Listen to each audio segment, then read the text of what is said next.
Olá, povo de Deus! Estamos iniciando a live O Caminho, a Verdade e a Vida. Esta é uma das lives que eu tenho tido maior expectativa de trazer esse ensino até você. Esta live e esta conta do Instagram é para aqueles que têm o desejo de buscar o reino de Deus em primeiro lugar e a sua justiça, sabendo que as demais coisas lhe são acrescentadas. O nosso objetivo e o nosso entendimento é que, quando nós entramos na presença de Deus, os problemas que nós temos no nosso dia a dia, eles são colocados em um segundo plano, porque Deus cuida dessas coisas. Ele tem cuidado de nós, mas Ele nos chama para um relacionamento pessoal com Ele. E por causa desse relacionamento pessoal com Ele, a coisa mais importante é nós conhecermos o nosso Deus. O profeta disse: aquele que conhece o seu Deus realizará proezas. Então, quando nós estamos na presença de Deus, aprendendo dele, isso tem um reflexo extraordinário no nosso cotidiano. Muitos não conseguem perceber esta ligação. Eles dizem, não, um estudo que fala o caminho, a verdade e a vida, ele tem um forte teor teológico e isso não edifica. Nós precisamos de coisas mais palpáveis, coisas que tirem a nossa angústia, cure a nossa alma, coisas desse tipo. Mas eu quero te dizer uma coisa. Nós vamos estudar, olhar a palavra de Deus, quando Jesus se apresenta como sendo o caminho, a verdade e a vida. E numa das passagens ele diz, santifica-os na verdade, orando ao Pai, a tua palavra é a verdade. Então, quando nós fazemos uma imersão na palavra de Deus, algo profundo está mudando dentro de nós e isso reflete no nosso cotidiano. Ponto. Voltando agora para a imagem que está ali no quadro. Nós temos feito a Manhã com Deus. Toda manhã, de segunda a sexta, às 5 horas em ponto, nós fazemos a Manhã com Deus baseado no tabernáculo de Moisés. O tabernáculo de Moisés é uma representação das coisas celestiais. Quando Deus chama Moisés e ele dá a planta do tabernáculo com todo o descritivo da construção, ele diz a Moisés, Moisés, faça um tabernáculo como modelo das coisas celestiais. Então, por isso que nós usamos o tabernáculo como ponto de referência para nós podermos explanar a palavra de Deus em determinados assuntos que a palavra nos apresenta. Porque tendo o modelo, nós conseguimos enxergar com mais clareza o que é que o Senhor está nos ensinando. O tabernáculo de Moisés, ele é um cercado no deserto. Esse cercado é feito por um pátio externo e uma tenda interna com duas separações.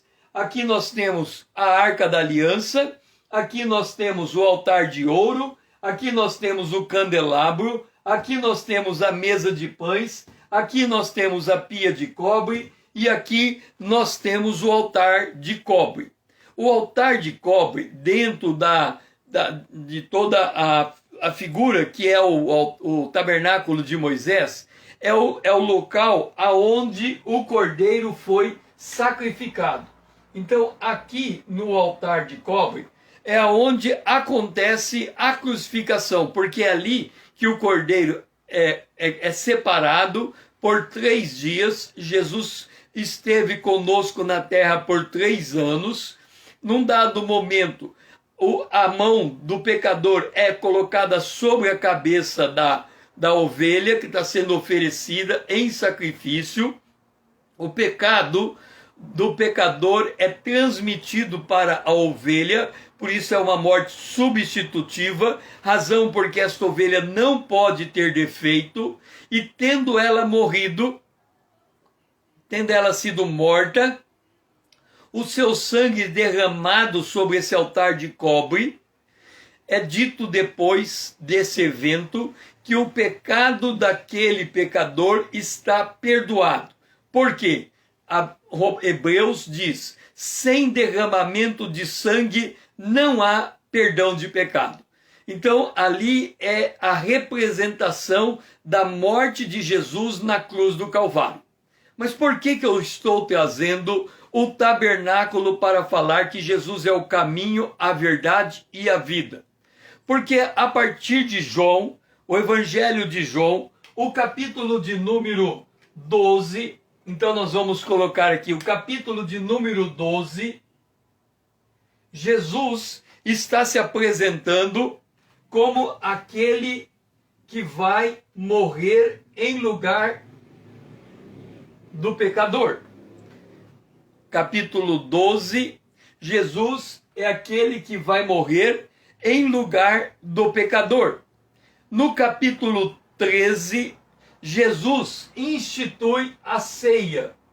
No capítulo 13, Jesus institui a ceia. No tabernáculo, no lugar santo, nós temos a mesa da proposição.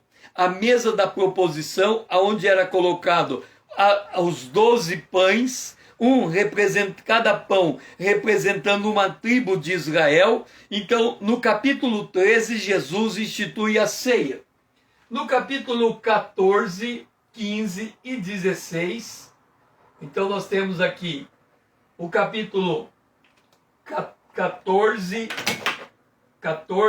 15 e 16, capítulo 14, 15 e 16, capítulo 15 e o capítulo 16, Jesus está posicionado no que é equivalente ao Santo dos Santos. Ele está falando com os seus discípulos. No capítulo 17, Jesus entra para interceder junto ao Pai. No capítulo de número 17, Jesus entra para interceder junto ao Pai. Deixe-me acertar aqui que eu tenho que escrever do contrário, né? Para que os números apareçam. Então nós temos Jesus intercedendo junto ao Pai. Então, quando nós olhamos para João 12, 13, 14, 15, 16 e 17, Jesus está transmitindo as suas últimas palavras aos seus discípulos. E ali ele está estabelecendo junto aos seus discípulos o que ele declara sendo o caminho, a verdade e a vida. E nós vamos hoje enxergar esta conexão que Jesus está nos transmitindo, de que ele é o caminho, ele é a verdade, ele é a vida. Por quê? Porque nós precisamos entender em que aspecto nós nos identificamos com Jesus como sendo o caminho. Em que aspecto ou que verdade Jesus está nos transmitindo, para que nós possamos apropriar desta vontade e verdade e de nos aprofundar nesta verdade. E quando ele fala que ele é a vida é a vida Zoe, a vida de Deus. O contrário da vida Zoe, a vida de Deus, é a vida psique, a vida da alma. Então, quando ele diz que ele é a vida Zoe, a vida de Deus, a vida eterna. Quando nós falamos de vida, nós necessariamente estamos falando de atividade continuada. A vida é algo que faz o indivíduo cruzar a linha do tempo. A vida eterna significa que ele cruza a linha do tempo se ele pontualmente passar pela experiência da morte. Depois da morte vem a sua ressurreição e ele continua vivo por toda a eternidade. Isso é vida Zoe. Então, quando nós olhamos para João, capítulo 12 até o capítulo 17, nós podemos encontrar a figura do tabernáculo. Por que que nós começamos no capítulo 12? Jesus faz a sua entrada triunfal em Jerusalém.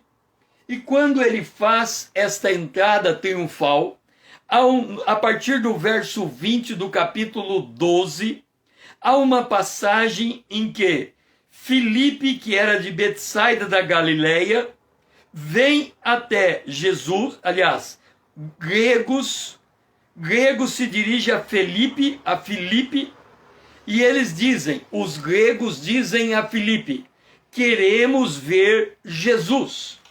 Vamos entender o que está acontecendo neste momento do capítulo 12 de João. Jesus, ele durante 3 anos, ele pregou em Israel. Jesus é judeu.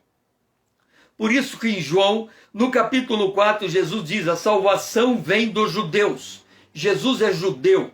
Ele é da descendência de Davi. Ele é da descendência de Abraão. Ele é da descendência de Cristo, de Adão. Então, de Adão vem para Abraão, vem para Davi, e Jesus vem dessa linhagem, vem dessa descendência. Por isso, sendo ele da descendência de Davi, Jesus era rei.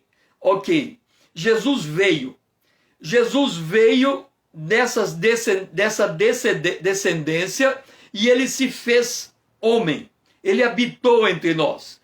Mas ele disse durante o seu ministério terreno que o seu propósito era pregar para as ovelhas perdidas de Israel. Ele não podia ainda pregar aos gentios, ou seja, aos não-judeus. Ele veio para pregar a Israel. E aí, como seu ministério se tornou muito conhecido, os gentios, falando aqui dos gregos, vieram até Jesus.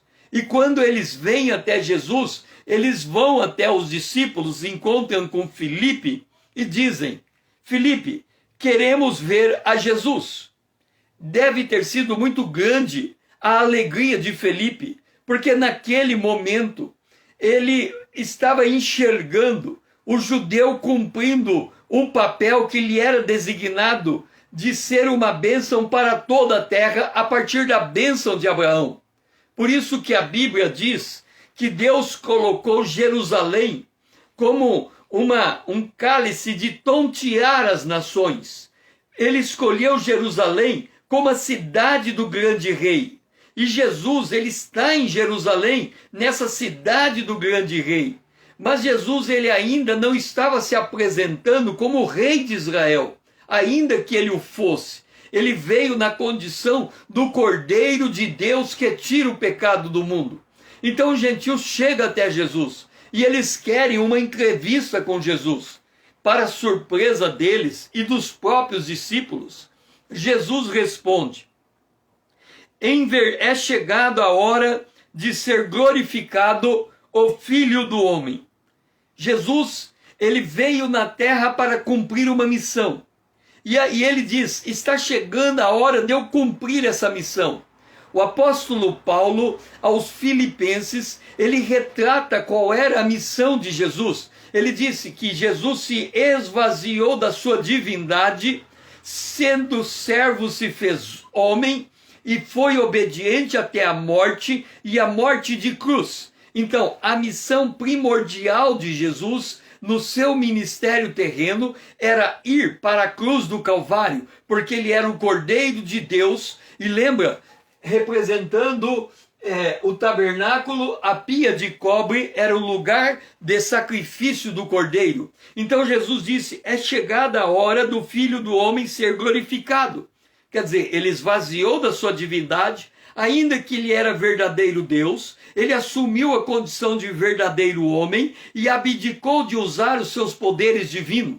Então Jesus, semelhante a nós, ele passou por todo tipo de sofrimento e tentação que nós passamos, mas ele nasceu santo e permaneceu santo, como um cordeiro qualificado para aquela hora. E aí Jesus disse no verso 24 de João capítulo 12, em verdade vos digo, o grão de trigo caindo na terra Se o grão de trigo caindo na terra não morrer, fica ele só, mas se morrer, produz muitos frutos. Basicamente, nós que temos a visão daquilo que aconteceu naqueles dias, basicamente o que Jesus estava dizendo aos gregos era o seguinte: quem dera eu pudesse me relacionar com vocês nesse momento, mas eu não posso. Eu tenho a plenitude do Espírito junto comigo. Eu preciso morrer para liberar o Espírito Santo para vocês. Enquanto isso não acontecer, eu estou sozinho. Mas será que quando eu estiver morto, quando eu passar pela experiência da morte, eu vou poder dar muito fruto? Ou seja, Jesus iria morrer, ao terceiro dia iria ressuscitar, depois ele seria assunto aos céus e derramaria o Espírito Santo. Então o evangelho seria proclamado a todos os povos, raças, línguas e nações, como Jesus incumbiu os seus discípulos dizendo: ide por todo mundo, pregai o evangelho a toda criatura, e quem crer e for batizado será salvo. Portanto, Jesus estava dizendo que ele precisava passar pela experiência da cruz para que os gentios, retratada ali pela presença dos gregos, pudessem se relacionar com Jesus. Então o capítulo 12 está retratando Jesus na posição do cordeiro que vai morrer. Lembra que aos olhos de Deus, o cordeiro que morreu na cruz, ele é aquele cordeiro que no coração de Deus já havia sido morto desde a fundação do mundo. Então, quando Jesus ele está no capítulo 12 declarando a sua morte, ele está declarando como a cruz sendo um fato concreto que já aconteceu. Então, é assim que nós devemos entender a leitura do capítulo 12 até o capítulo 17. É como se Jesus tivesse passado pela essa primeira fase do tabernáculo, que é o altar de cobre, e dito: eu vou morrer nesse altar. Então ele declara a sua morte naquele lugar.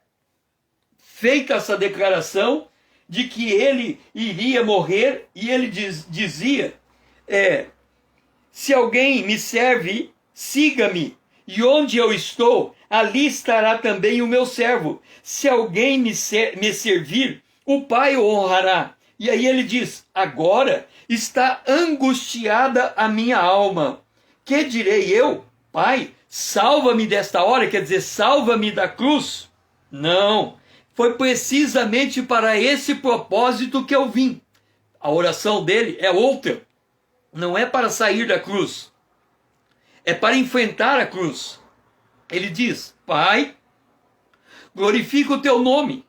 E aí veio uma voz do céu: eu já o glorifiquei e ainda o glorificarei. Quer dizer, você vai morrer na cruz e você vai ressuscitar da morte. Eu ainda vou glorificar você.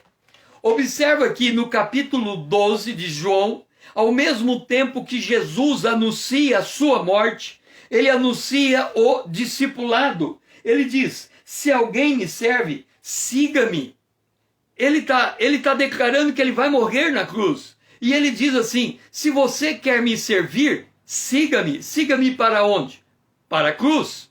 É por isso que Jesus, em outro lugar, ele diz: quem quiser vir após mim, negue-se a si mesmo, quer dizer, morra para a sua vontade, morra para o seu ego, morra para a sua vida própria, morra para a sua vida psique, negue-se a si mesmo, tome a sua cruz, isto é, instrumento de morte, toma a sua cruz e siga-me.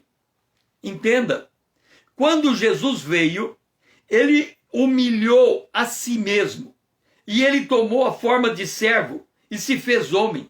O que ele está dizendo é que, se você quiser seguir as mesmas pisadas dele, você também tem que, vamos assim dizer, esvaziar dos teus poderes super-humanos. O que seria o poder super-humano nosso? Seria o orgulho, a soberba, a vaidade, a força da carne. Ele diz: abstém dessas coisas. Esvazie do seu ego, esvazie do seu eu. Tome a sua cruz como instrumento de morte. Quer dizer, se deixe humilhar, se deixe passar em situações constrangedoras, aceita o escárnio por amor ao meu nome de Jesus, e aí você segue-me. Então Jesus, no capítulo 12, ele está dizendo que ele vai morrer na cruz, e isso é um exemplo para nós que queremos andar nas mesmas pisadas de Jesus. Ponto. Então nós estamos aqui retratando o capítulo 12 de João, quando Jesus declara a sua morte na cruz. E aí nós chegamos no capítulo 13. Quando entramos no capítulo 13, lembra que Jesus separou para si 12 apóstolos. Entre os apóstolos havia um traidor. Então era 12 apóstolos e um traidor. Se nós pegarmos todas as listas dos apóstolos que encontramos nos evangelhos, o nome de Judas é o último nome da lista em todas as listas. E acrescentado um epígrafe, o traidor. Então, os discípulos, quando andaram com Jesus, não conseguiram identificar na pessoa de Judas um traidor. No entanto, quando Jesus é traído e morto, depois que acontece tudo, eles voltam para trás e nos relatos que os apóstolos, que os autores dos evangelhos fazem, colocam Judas como o traidor. Mas no capítulo 13, quando Jesus entra no cenáculo, ele está junto com os 12 discípulos, inclusive Judas o traidor. O cenáculo, ali ele institui a ceia do Senhor. E o apóstolo Paulo, por exemplo, em 1 Coríntios, no capítulo de número 11, ele vai chamar a atenção no seu escrito do que aconteceu no cenáculo. E ele diz, lá no cenáculo, Jesus instituiu a ceia do Senhor.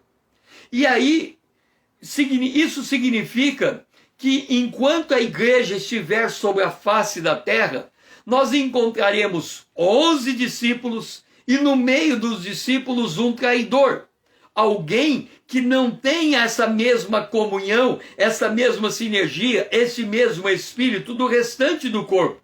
Vai continuar. Por que vai continuar? Porque Jesus, quando ele fala do crescimento do reino de Deus sobre a face da terra, ele faz isso em 7 parábolas que nós encontramos no capítulo de número 13 de Mateus.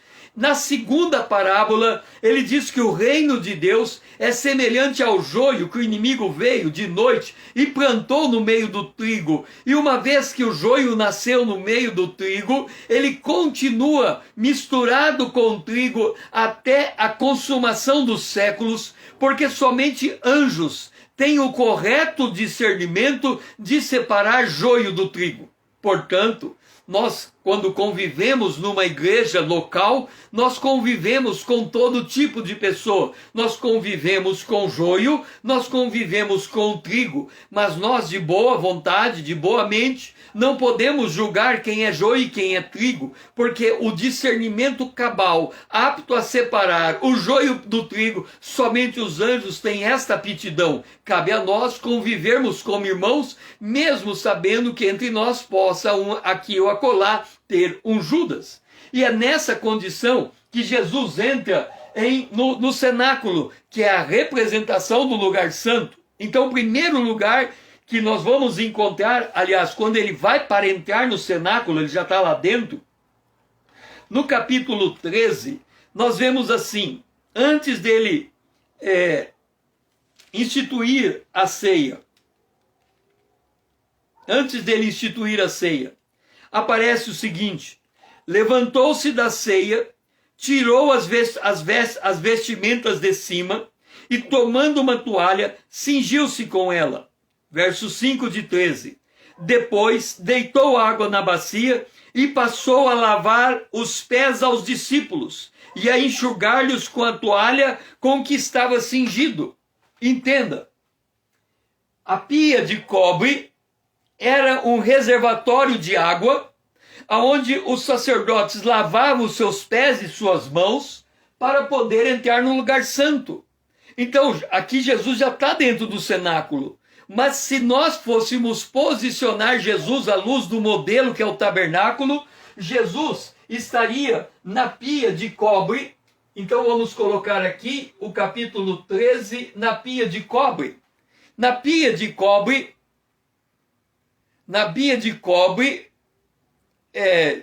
eu tenho que escrever do contrário para vocês entenderem o número. Mas eu acho que está certo ali, 13. Na pia de cobre, Jesus lava o pé dos discípulos. Então é como se ele dissesse: vocês estão se preparando para entrar agora no lugar santo. E ali, no capítulo de número 13, Simão vem e diz: Senhor, tu me lavas os pés a mim? Se João tivesse consciência do tabernáculo, jamais ele questionaria aquele ato. Porque através daquele ato, Jesus estava constituindo aqueles que lhe são chamados sacerdotes do Deus Altíssimo. Jesus, ele não era da tribo de Levi. Ele, em tese, não poderia ser um sacerdote na terra. Mas como ele ressuscitou, ele se tornou sacerdote segundo a ordem de Melquisedeque. Melquisedeque foi aquele homem que aparece a Jesus, aliás, a Abraão. E Abraão, ele chega diante de Abraão trazendo pão e vinho.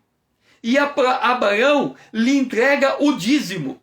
Este homem, chamado Melquisedeque, institui o sacerdócio do qual Jesus faz parte. A ordem de Jesus é a ordem do sacerdócio de Melquisedeque, porque Melquisedeque é a figura de Jesus. Melquisedeque, a maneira como ele aparece nas Escrituras, ele não tem origem, não tem fim. É como filho de Deus, ele é o princípio e ele é o fim. Ele é o Deus eterno, ele é de eternidade a eternidade. Mas Jesus esvaziou da sua divindade e ele se fez homem. E ali, quando ele está lavando o pé dos discípulos, ele está dizendo: vocês estão se tornando sacerdotes. Seria como dizer, sacerdotes segundo a ordem de Melquisedeque. Vocês estão no lugar santo agora. Agora, observe um detalhe. Mesmo Judas, que está entrando com Jesus, ele está entrando nessa ordem sacerdotal. Ele está recebendo essa incumbência de ser o sacerdote. O que nós estamos dizendo é que todo aquele na igreja que é chamado por Jesus Cristo, ele se coloca nessa ordem sacerdotal. Porque o apóstolo Pedro, escrevendo na sua carta, ele diz que nós somos nação santa e povo sacerdotal. Nós também somos sacerdotes como Jesus é. Por isso que nós devemos nos constituir sacerdotes da nossa casa. Nós passamos por muitas situações, tribulações, mas entenda uma coisa: a função do sacerdote é levar a palavra de Deus àquele que está debaixo dos seus cuidados, para que esse, mediante a orientação da palavra de Deus, ele possa viver a sua vida neste mundo. Entenda, quando nós falamos vida secular, vida religiosa, nós estamos dizendo que quem tem a vida secular, ele está voltado para os cuidados desta vida, para os trabalhos do cotidiano, em trabalhar para trazer alimento para a sua família. No entanto, Jesus disse que devemos buscar em primeiro lugar o reino de Deus, a sua justiça, e todas as coisas nos são acrescentadas.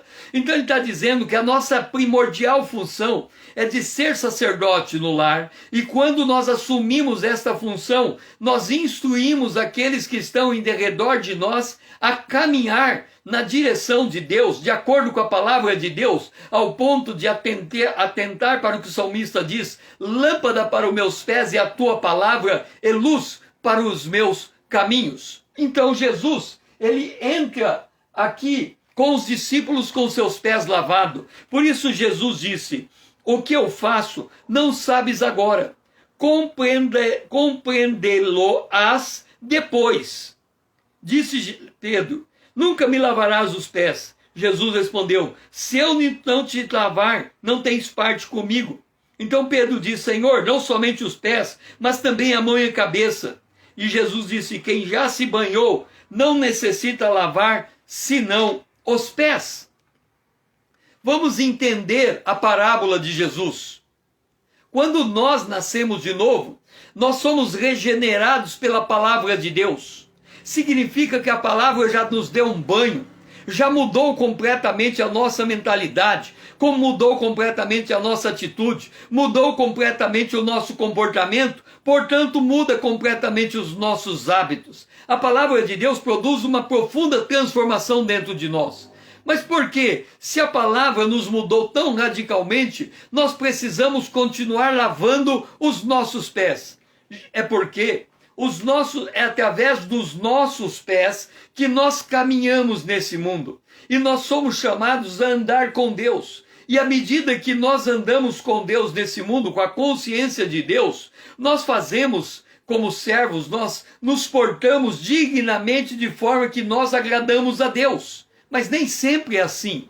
Em muitos momentos da nossa vida, a gente comete erro ou pecado, a gente peca na nossa jornada. Mas a Bíblia tem o corretivo.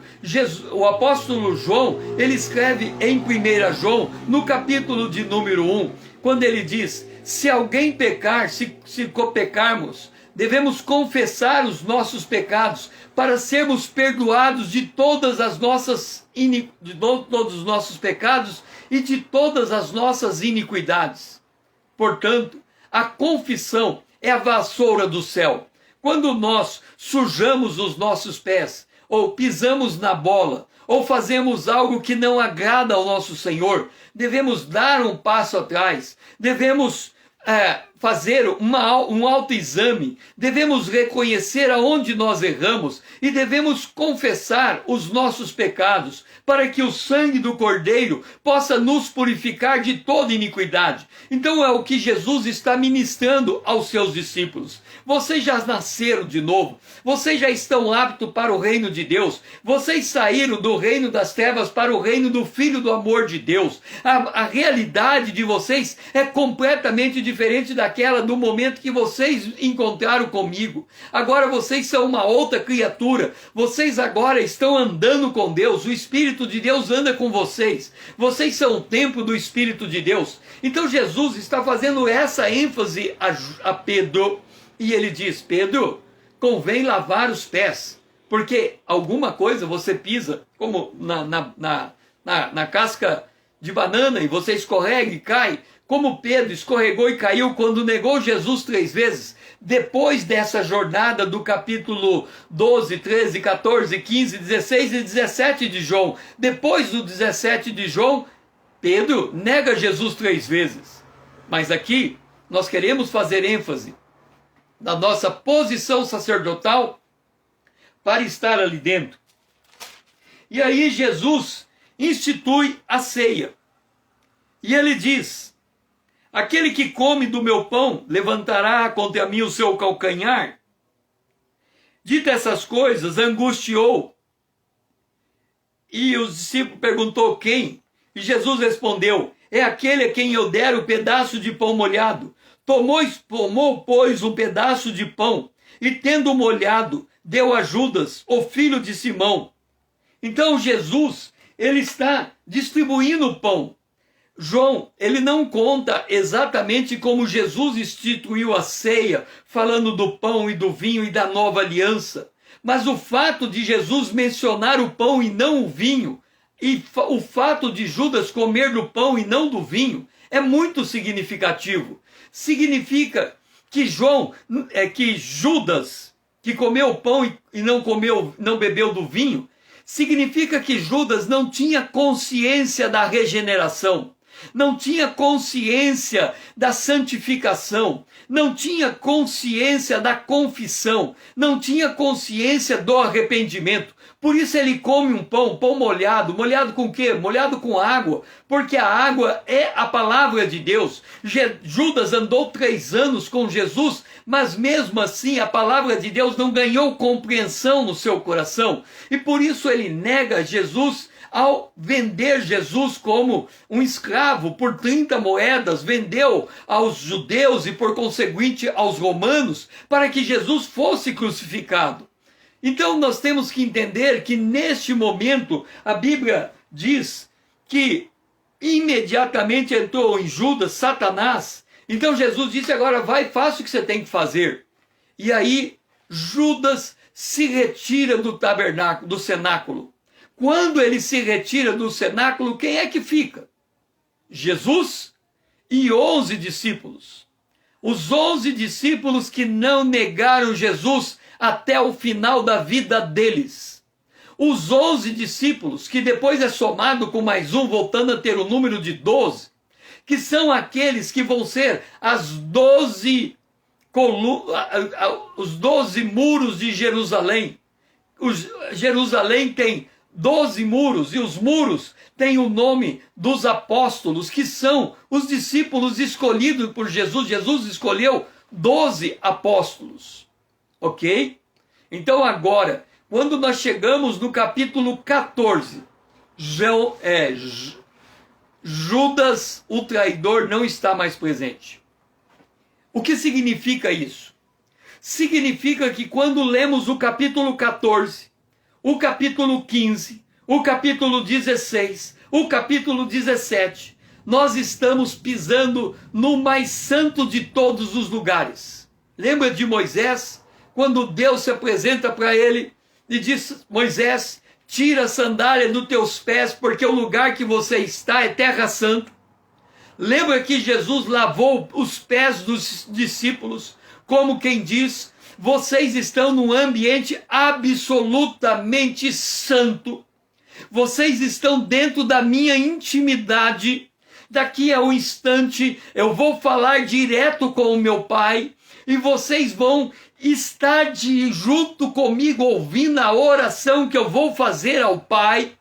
Então eu estou chamando vocês para o mais íntimo convívio que um ser humano pode ter com o seu Deus no planeta Terra.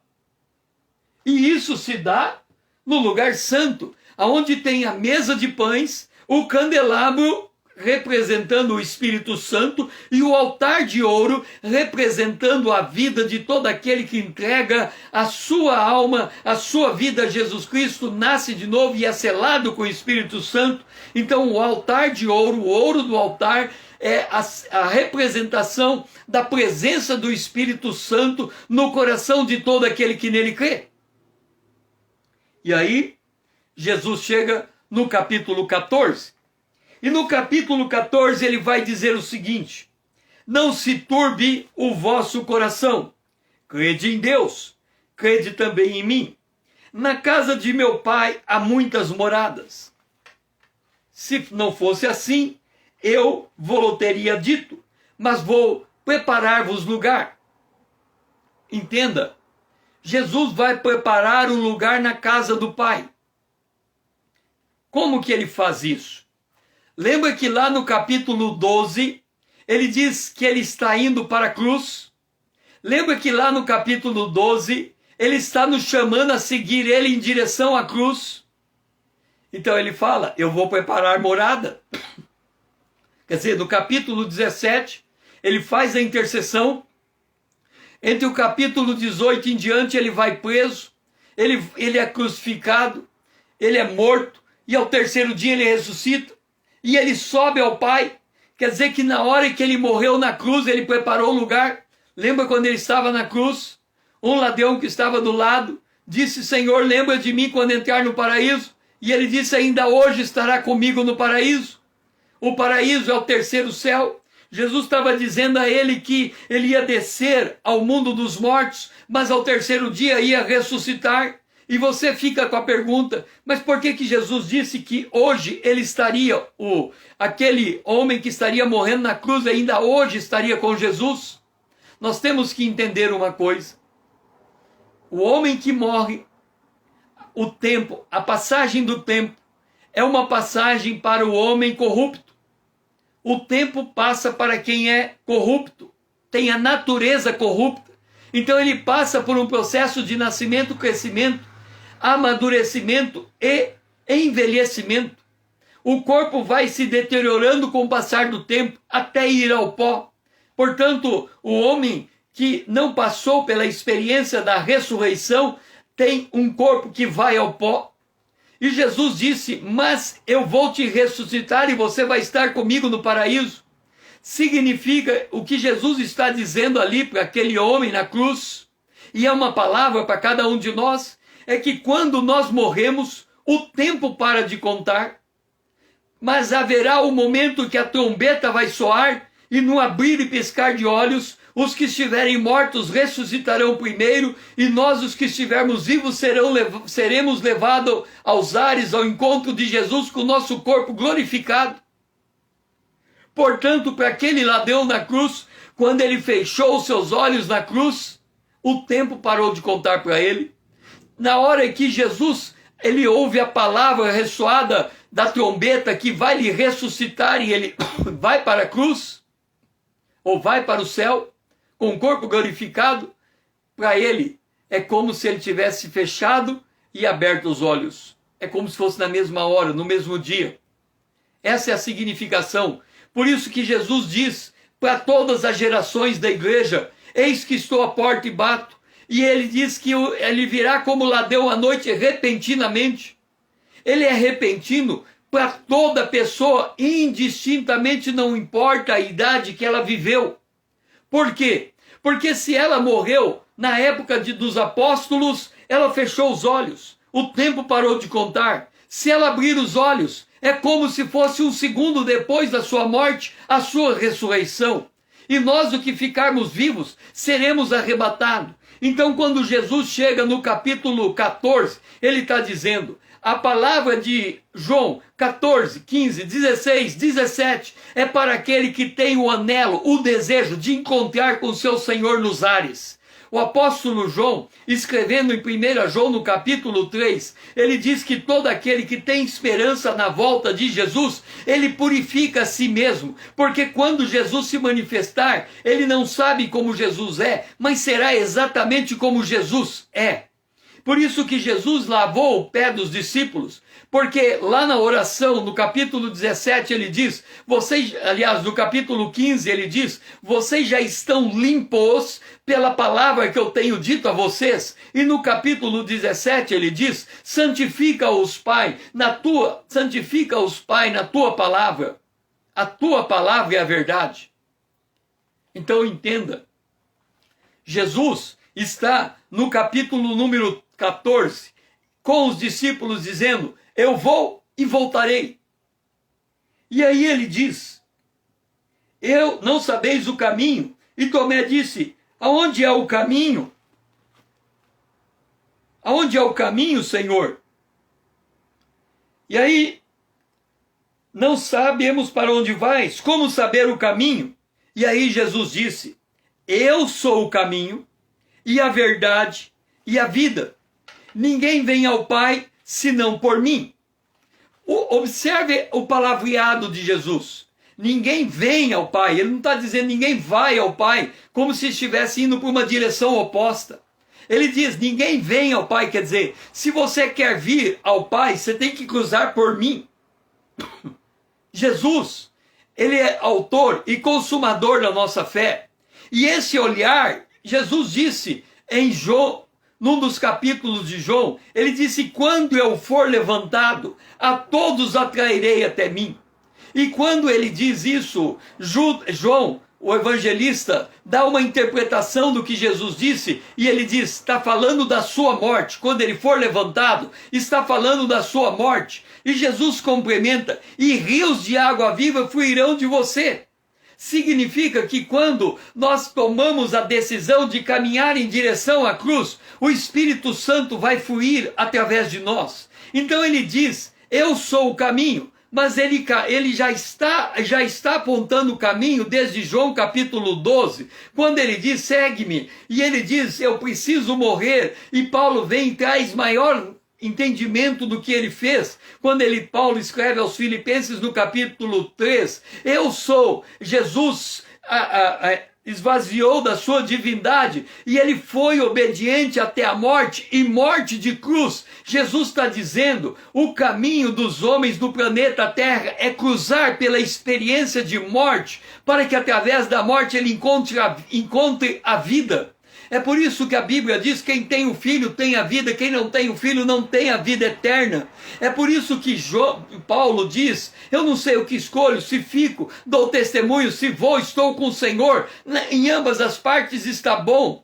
Então quando nós andamos com Deus, nós temos a firme convicção de que somos vencedores da morte. É por isso que não temos mais que preocupar com a nossa própria vida, como se estivesse temendo por ela. Porque quem quiser ganhar a sua vida física perde, mas quem perder a sua vida psique, vida da alma, quem perder a sua vida psique, a vida da alma, por amor a Deus e por amor à vida zoe, a vida que vem de Deus, esse é o que vive. E Jesus está dizendo, eu sou o caminho. Quer dizer, a cruz é a passagem para o outro lado. A cruz é o referencial para você encontrar todos os tesouros escondidos de Deus. Eu sou o caminho. E aí ele para. Ele não precisa explicar mais acerca do caminho, porque ele já está falando do caminho desde o capítulo 12. Quando ele institui a ceia, o apóstolo Paulo, fazendo um comentário da ceia do Senhor, em 1 Coríntios, no capítulo de número 11, Paulo vai dizer da ceia, faça isso em memória dele, da morte dele. Então é como se Jesus estivesse dizendo, olha, eu sou o caminho. E quando eu estou instituindo a ceia, eu estou fazendo vocês lembrarem da minha morte. Porque é na cruz que nós encontramos a provisão para o perdão dos nossos pecados. É na cruz que nós encontramos provisão para receber o Espírito Santo e fazer ele fluir através de nós. Lembra que Jesus, ele recebeu um furo do lado com uma lança e saiu água e sangue daquele furo. Então, quando nós estamos cheios da palavra de Deus, quando a palavra de Deus habita ricamente em nós, sai da nossa boca água e sangue, quer dizer, o sangue para o perdão dos pecados e a água que é a palavra de Deus. Jesus, ele diz, eu sou o caminho, mas agora vem a verdade. E qual é a verdade? Porque ele diz, eu sou a verdade, e os discípulos precisavam entender qual era a verdade. E aí ele diz, olha, a primeira coisa que vocês têm que entender acerca da verdade é que eu rogarei ao Pai e ele vos dará outro Consolador. Esta é a verdade. A verdade é que a morte da cruz está propiciando para nós a graça divina de sermos o templo do Espírito Santo. É como se ele dissesse o que ele disse a Moisés, me faça o tabernáculo no deserto, porque eu vou habitar com vocês naquele tabernáculo. Então, quando ele está dizendo, eu vou derramar o Espírito, o Espírito Santo ficará convosco, no capítulo 14, o verso 17, ele diz, o Espírito da verdade, que o mundo não pode receber porque não o vê nem o conhece, vós o conheceis, porque ele habita convosco e estará em vós. Esta é a verdade. Entenda, a verdade pela qual Jesus morreu é para nos reconciliar com Deus de forma tão plena e cabal, ao ponto de nos justificar pela sua morte na cruz, aliás, de morrer pelos nossos pecados na cruz, e justificar mediante a sua ressurreição, para nos colocar assentado nos lugares celestiais em Cristo Jesus, colocando debaixo dos nossos pés todo principado, potestade, dominadores e hostes espirituais malignas. Então Jesus está dizendo que, olha, você quer conhecer a verdade? A verdade é esta, você vai se tornar templo do Espírito Santo, habitação de Deus. E aí vem uma pergunta. Lembra lá atrás, no capítulo 12, quando ele diz, lá no capítulo 12, acerca da sua morte, ele diz: se alguém me serve, siga-me. Você quer seguir Jesus? Você quer aprender a andar com Deus? Você quer aprender a enfrentar toda e qualquer situação da tua existência mediante a presença de Deus em sua vida? Então você tem que conhecer essa verdade. Esta verdade, ela é tão profunda que toda a oração sacerdotal, quando Jesus vem para o capítulo 17 de João, ele está no Santíssimo Lugar. E ele é como se ele dissesse o seguinte: olha, no Antigo Testamento, somente o sumo sacerdote, uma vez por ano, podia entrar no Santo dos Santos para falar com o Pai. Mas a partir do momento da minha morte, eu vou rasgar o véu de cima para baixo. Esse lugar vai ficar aberto e você vai poder entrar. Sabe quando você vai no supermercado e tem uma amostra grátis para você poder comer daquilo, experimentar o sabor e ser persuadido a comprar aquela mercadoria porque ela é saborosa, você experimentou, você tomou gosto dela? É como se Jesus dissesse aos seus discípulos no capítulo 17 de João: olha, eu vou abrir o tabernáculo, o véu do tabernáculo, eu vou rasgar ele. Vocês vão poder entrar dentro dele. Mas se vocês fizerem isso agora, antes de eu passar pela morte na cruz, vocês vão escandalizar todo judeu. Eles não vão entender, não vão aceitar. Então eu vou dar uma amostra grátis do que eu estou falando. Fica todo mundo do meu lado. E agora eu entrei no Santo dos Santos. E vocês estão entrando como meus assistentes. Eu tenho autoridade para rasgar esse véu. Vocês estão do meu lado. E agora eu vou falar com meu Pai. E a oração que ele faz a Deus o Pai é para trazer a nós a convicção da verdade que ele queria nos revelar. E a razão pela qual ele morreu. E a verdade é essa. Não é só o fato de que nós nos tornamos o templo do Espírito Santo. Não é esse o sentido da verdade. O sentido da verdade é que nós, ao nos tornarmos templo do Espírito Santo, ao termos o Espírito Santo dentro de nós, o Pai nos ama na mesma e exata medida que amou Jesus. Esta era a verdade. Era como se Jesus dissesse: eu não tenho vergonha de chamar vocês de meus irmãos. Vocês estão na mais íntima da minha intimidade. Vocês estão presenciando eu falar com meu Pai Celestial, porque vocês também são filhos amados de Deus. Vocês têm acesso ao Pai da mesma maneira que eu tenho. Vocês podem entrar na presença do Pai. Isso é João 14. Jesus entrega essa revelação da profunda intimidade que nós podemos ter com Deus. E aí ele chega no capítulo 15, agora ele tem que explicar o terceiro conceito. No capítulo 12 de João, com o capítulo 13, ele explicou o conceito da sua morte e o caminho. No capítulo 14, com o capítulo 17, ele explicou o conceito da verdade, que é a mais profunda manifestação de Deus no meio dos seres humanos, quando ele escolhe homens caídos e manchados pelo pecado, e ele lava com sua palavra, e ele justifica com a morte e ressurreição de Jesus, e ele regenera com a ação soberana do Espírito Santo, e ele coloca esse homem assentado na presença de Deus. Esta é a verdade que nós precisamos ter no mais profundo do nosso ser. Agora ele tem que explicar o conceito da vida. Vida é andar com Deus. Vida é permanência na presença de Deus. E ele vai fazer isso em João, capítulo 15, quando ele nos compara a uma videira em que o viticultor, o agricultor, é o Pai. E nós estamos fixados no caule da videira, e esse caule da videira, essa raiz é Jesus, a raiz de Jessé. Então Jesus está dizendo o seguinte: eu sou o fundamento da sua vida.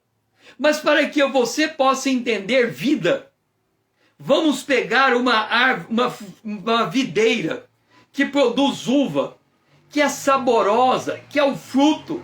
Lembra que ele tinha dito: se o grão de trigo não morrer, fica ele só, mas se morrer, ele dá vida. Jesus disse: eu vos nomeei para que vades e deis frutos, e o vosso fruto permaneça.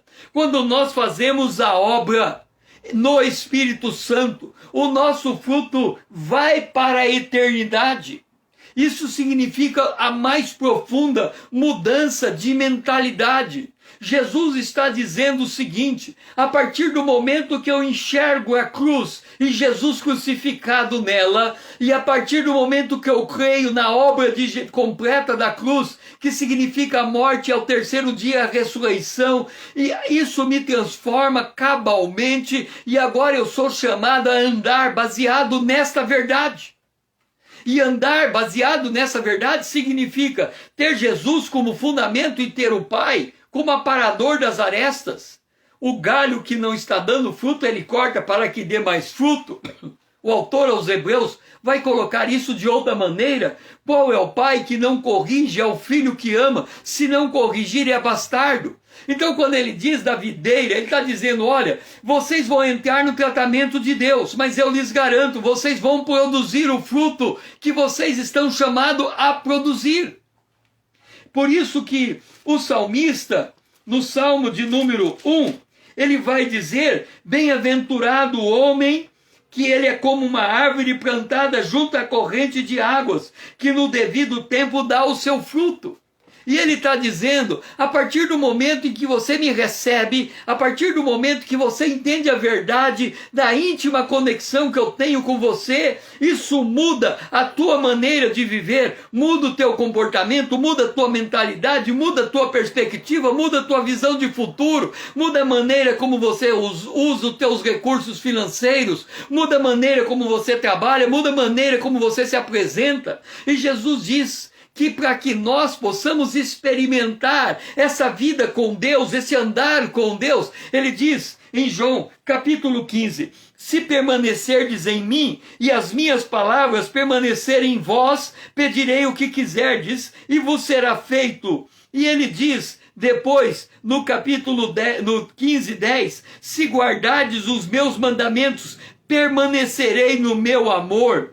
Assim como também eu tenho guardado os mandamentos de meu Pai, e no seu amor eu permaneço. Então Jesus está dizendo que da mesma maneira que o Pai nos ama Jesus, ele nos ama.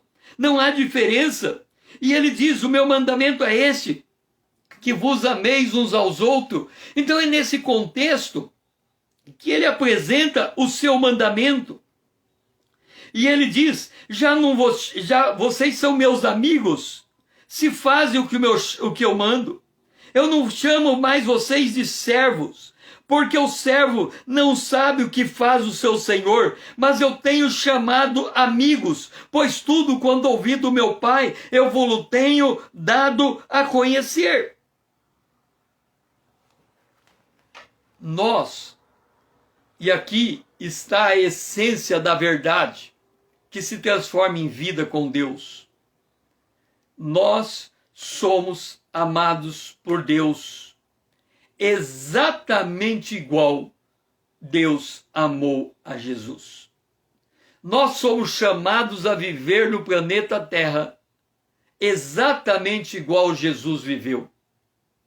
Nós temos que aprender a converter toda e qualquer circunstância numa jornada com Deus, ao ponto de podermos declarar: nós somos peregrinos e estrangeiros na terra. Todas as nossas atividades são feitas em Deus. Os nossos frutos são obras do Espírito de Deus através de nós. A seiva flui quando nós aceitamos o caminho do discipulado, a poda da correção e o amor à palavra de Deus para transmitirmos aquilo que Deus tem feito conosco. Assim termina esta live.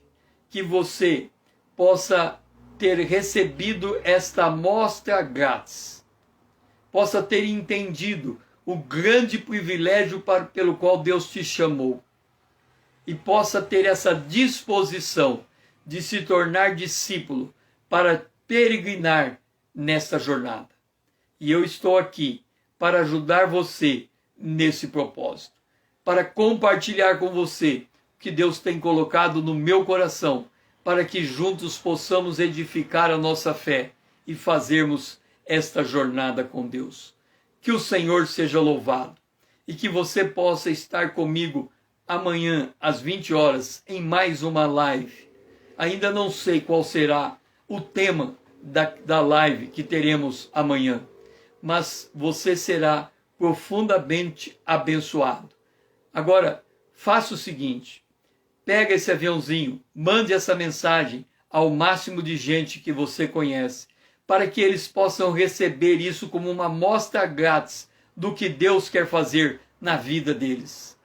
E se una a essa conta comigo aqui no Instagram me seguindo, para que nós possamos fazer uma grande comunidade daqueles que apreciam andar com Deus, que apreciam colocar o reino de Deus e a sua justiça em primeiro lugar, sabendo que as demais coisas lhes são acrescentadas.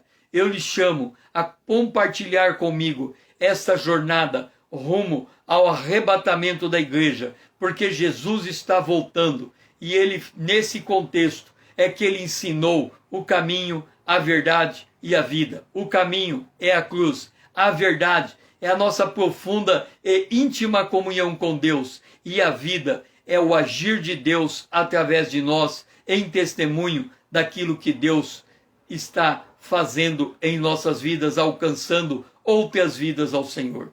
Venha para esta conta do Instagram, me siga também e vamos aumentar esta comunidade. Distribua esse vídeo.